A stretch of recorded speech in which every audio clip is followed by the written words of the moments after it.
Deputy Premier Dr. Kedrick Pickering says Cabinet has taken a decision to move forward with the development of the Terence B. Lettsome International Airport on Beef Island. Speaking in the House of Assembly, Dr. Pickering said, after carefully considering the result of the cost analysis on July 16th, Cabinet made the decision to move forward with the development of the airport.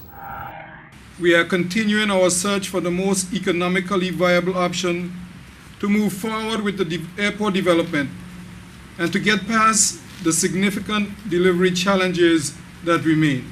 Madam Speaker, the main delivery challenge facing us at this time is the overall price of the project, the key to which is to have reliable income flows which lenders will lend against, especially as the airport is currently operating at a loss.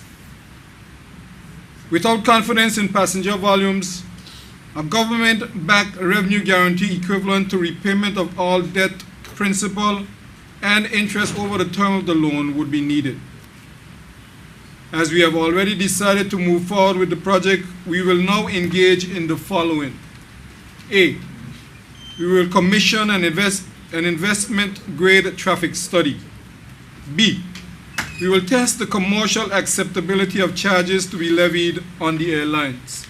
C, we would agree on letters of intent with airlines on their future use of the expanded airport.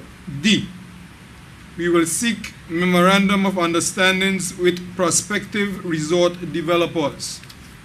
E, we will update the financial model to reflect capital works beyond the runway extension. And F, seek as much as comfort as possible from ASSI on the likelihood of the extended airport receiving regulatory approval. The Deputy Premier says an investment-grade study would be conducted to assess the viability of the airport project. We will need to convince lenders that a change in passenger numbers will materialize as a result of direct flights from the United States of America. The investment-grade study will develop previously prepared traffic forecasts and take account of the capacity of the territory to accommodate the growth in these passengers.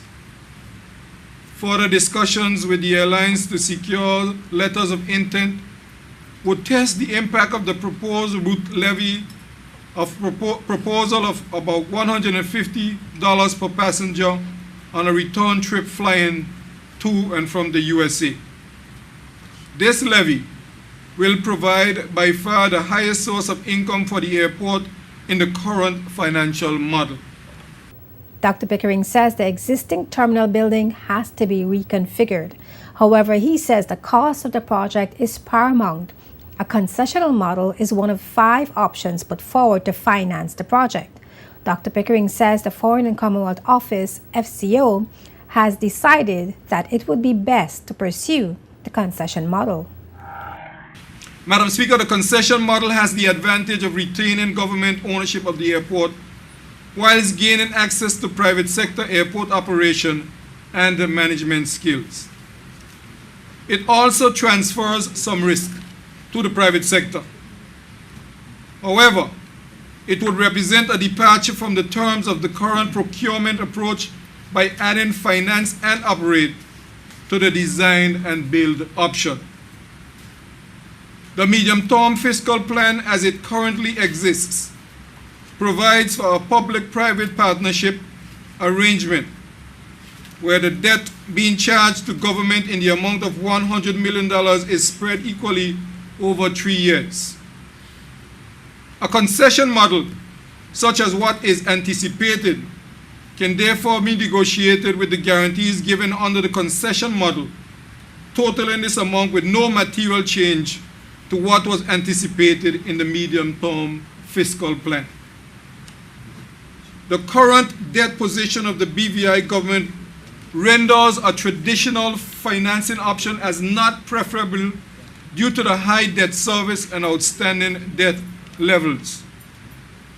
Although the medium-term fiscal plan illustrates that it may indeed be possible to fund by traditional debt financing, it brings the various debt service and outstanding debt levels so close to the limits set by the protocols for effective financial management that there is a risk of those limits being exceeded. Madam Speaker, although the concession model is a more complicated route to take, it does provide the government with an option that minimizes its debt loading and provides a further opportunity for what may be more sophisticated business practices to be applied to the airport operations, essentially improving the airport's ability to become profitable.